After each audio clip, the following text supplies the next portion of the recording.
Hey FlossTube, it's Leslie with Fat Cat Flossing, here for a quickie before I leave town for a few days. Let me tell you, I am ready to talk about some cross stitch. This has been a week. It has really been a week. I don't have a whole lot of stitch in progress to report because I've been busy doing things like, take the cat to the vet because he ate all of the dog's trifexes. Yeah. I have a cat, Mochi. I breed and show Burman cats. And I placed Mochi in a pet home, I guess 3.5 years ago, because he's almost 4. And part of my contract says that if you ever can't keep my cats for any reason, that they come back to me. You don't take them to a shelter or whatever. So anyway, the family that Mochi was living with had some health issues and couldn't keep up with him. So Mochi came back to me almost 1.5 years ago. And he's a sweet boy. He does things like he tells us he likes to talk. And he tells us whenever he's hungry. We refer to it as Timmy being trapped in the well because Mochi comes and is very vocal in explaining that there's an emergency at the food bowl and he needs to be fed. But I never pictured that he would want to eat the dog's trifexes, which is their heartworm and flea and intestinal parasite preventative that they get every month.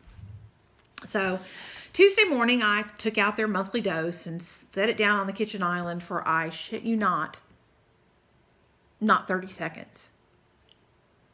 And it never occurred to me that the cat, who if you were trying to get him to take a pill, it would never happen, would eat the trifexes. But I set it down on the island, turned around and walked 3 freaking steps to the pantry, opened the door, took out the peanut butter, closed the door, walked 3 steps back, and there he is, crunching on the last of the 3 trifexes tabs. Enough for 50 pounds of dog, and he's a 10-pound cat. And I ran in the bathroom and looked, and I couldn't find any hydrogen peroxide in a hurry, so I called the vet and said, here's the problem, I'm on my way. And great vet's office, they got him right in. I live about 11 miles from my vet because, I live in the middle of nowhere. And I broke land speed records getting there. And the vet seemed to think that it wouldn't be that big a deal, but they gave him an emetic to make him puke, and then they gave him some charcoal to bind up whatever he didn't get out, and said, we think he'll be fine, and sent him home. And he came home, and he was pretty pitiful Wednesday, still puking and not a happy camper. And then yesterday, I could barely get him to drink anything. And I put him in my kitten room, and because I don't have any kittens right now, so I put him in there so I could, monitor him closely, setting my alarm, getting up and checking on him every couple hours. But yesterday he was pretty puny and still not interested in eating or drinking anything. And I looked at him all last night, and then I got up this morning and looked at him again and thought, yeah, you're dry. He had really poor skin turgor, and his mucous membranes were dry, and his third eyelid was up.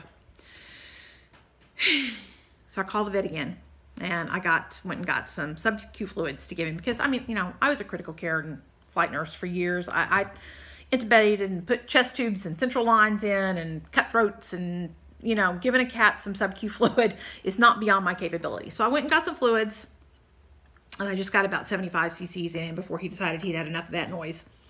But I'll try and get, they told me to give him 250 cc's. So I'm give it to him in, increments. So I'll wait a couple hours, then I'll give him some more, and hopefully this will perk him up because I'm leaving at 4:30 in the morning. And I'm really worried about leaving him. Now, my mother-in-law is awesome, because Steve will be working, but she'll come check on him, but I hate asking her to drag him to the vet. But I guess that's what's going to happen if he doesn't look perkier this evening. And I've, tried to tempt him with all kinds of food. And anyway, y'all say some prayers for my Mochi. But that's been my big trauma so far this week. And just general busyness again. Anyway. So I haven't got anywhere near as much stitching done as I would have liked to.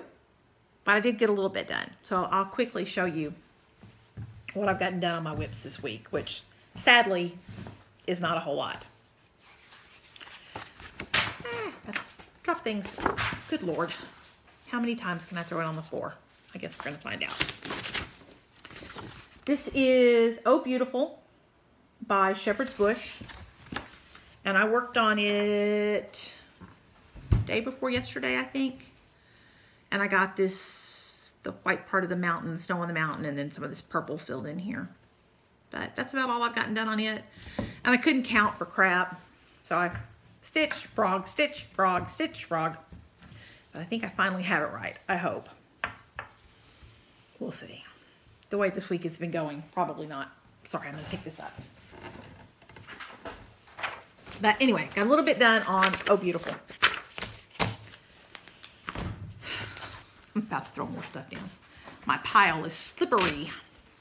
So anyway, I'll see if I can work on that again here in a little bit. And then last week I started Happy Heart, which is another Shepherd's Bush design. I like Shepherd's Bush. What can I say?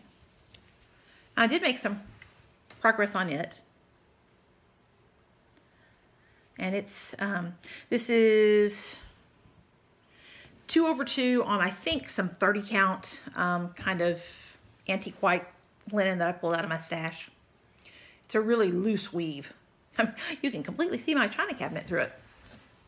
But anyway, I've got Happy on it.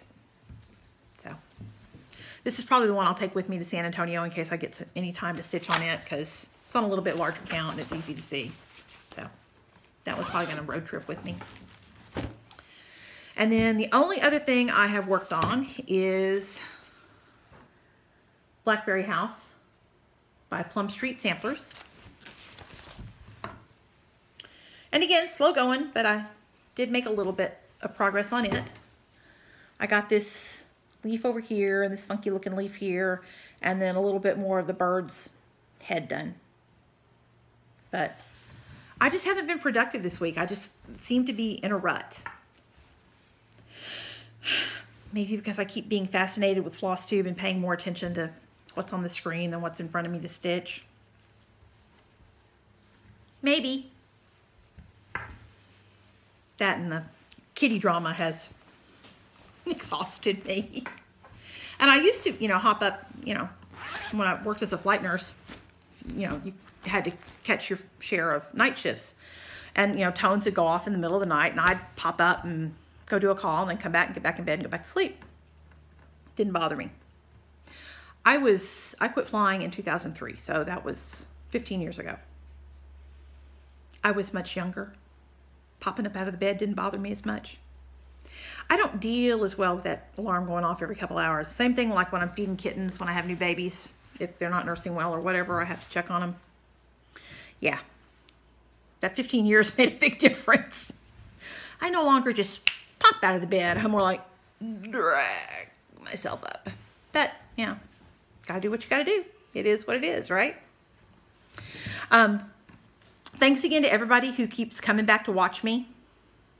Still flabbergasted by it. Still amazed. I think this morning I was at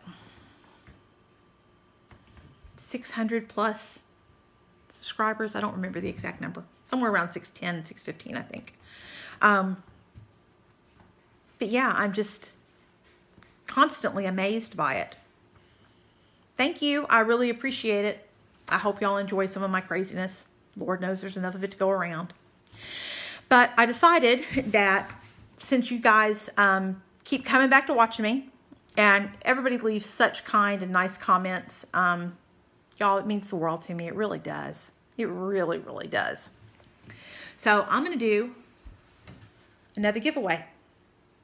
And this is the peacock bag that I made last week. And I think that this needs to go to somebody when I get to 750 subscribers, which that's likely to take a few weeks. So this giveaway will remain open for a while. And I think that since it's a peacock, what I want you to do is comment and tell me what your favorite bird is. And we'll do it on this video and then any other videos I happen to get out there before I get to 750. And then at 750, I'll aggregate all of those and we'll do the whole random number generator thing again. But yeah. Peacock bag. I never can remember which side the zipper's on. It's lined with this pretty peacock feather material. The back's got another, you can see the whole peacock on the back.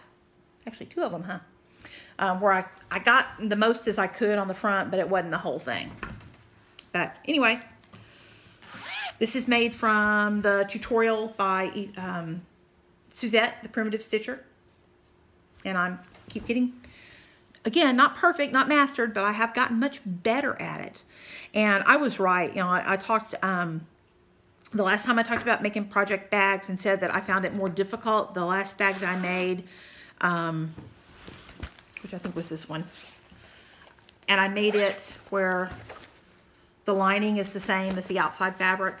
And I screwed up 2 different seams in it because apparently my brain found that really confusing.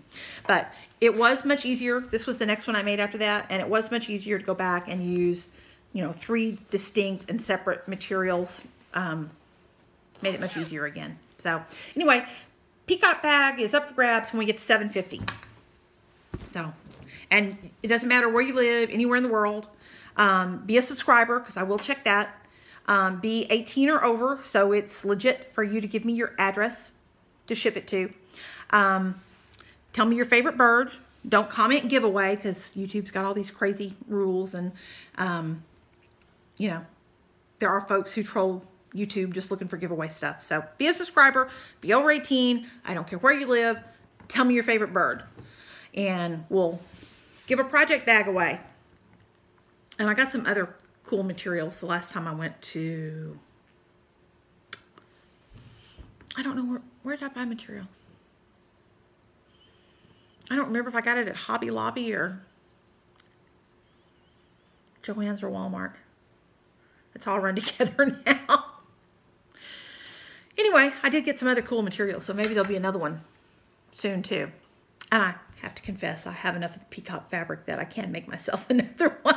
I looked at that and went, yeah, I should get at least a yard of these. So anyway, but that's about it. I'm bugging out of here bright and early at 04:30 in the morning. But that should get, even worst case scenario, if it took me the entire 12 hours, that should get me into San Antonio before the worst of rush hour starts. So should easily get me through Dallas and through Austin. And I'll take the loop around Austin, because going through I-35, going through Austin is just a whip and a half. But anyway, that should get me in San Antonio before 5 tomorrow afternoon. And then my best friend doesn't get off work until around 7:30 or so. So I told her, I'm just going to get to the house, let myself in, and take a nap. Wake me when you get there. We'll go out and get dinner.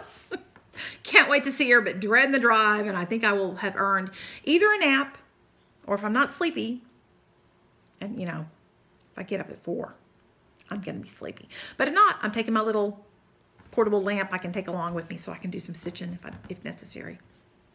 And I'm glad to be going. Can't wait to see Charlotte. Anxious to get my 2 girls that are down there back, because I miss both of them. They're both sweethearts, and I'm really looking forward to having babies again in March. Because Nexie's for sure knocked up, and hopefully Story is too. And then my other friend from Ohio called me this morning and said, yeah, I don't think Velvy's pregnant. She's going to go back in and visit Slammer again. So these girls are making it difficult on me. Anyway, love my girls. Looking forward to having them home. I am going to take Poppy with me down to San Antonio, because since she was sick with the pyometria a few weeks ago, she needs to be bred ASAP so she doesn't get it again. So she's going to go visit Charlotte's Dreamy, and hopefully make a girl baby for me to keep this time. Fingers crossed. Anyway, that's the kitty cat update. Y'all pray for my Mochi. Hope he kind of gets over the hump with this and doesn't have any long-lasting, long-term effects from his Trifexis overdose. What are the odds? Really? What are the odds that the cat was going to eat the stuff? Have you ever tried to pill a cat? You can lose appendages. There are whole stories out on the internet about giving cats medicines, and I am here to tell you, hand to God, they are true. What are the odds? But anyway, y'all say some prayers that he does okay, because he's a sweet boy. I do love him. Anyway, I don't have any new stitchy news. No haul or stash enhancement. I'm trying to be good about doing mostly stitch from stash this year. Although I have a small sum set aside for Saturday in San Antonio. I can't remember, Stitches from the Heart maybe? There is a cross stitch shop in San Antonio. There is an LNS there. And I told Charlotte that while we're out and about on Saturday that I might make, excuse me, I might need to make a small side trip there. So anyway, thank you for all the nice comments on the Stitch With Me video. That was really appreciated because I didn't know if anybody would be able to see what I was doing since I was stitching in hand. But I do plan to do that again, but it will probably be next weekend because I can't figure out how to set up the camera beside me and make sure it's focused on what I'm doing and get it started. So I have to wait till Steve's home and can start it for me. So I'll probably do that next Saturday, a week from this week. And then I'll let you know next week if I get anything fun in San Antonio. But thanks to everybody. I appreciate y'all watching. I appreciate all the kind comments you leave. It really does my heart good. And this one's a quickie, so I'll let you go so I can go see if I can get some more fluids in the mochi. If you follow me on Instagram, you saw my setup giving him fluids on the stove in the kitchen because that's where I could hang the IV bag up high and the light was good. It's always an adventure. Always an adventure at my house. Bye, y'all. Y'all take care. God bless. I'll talk to you soon. Bye.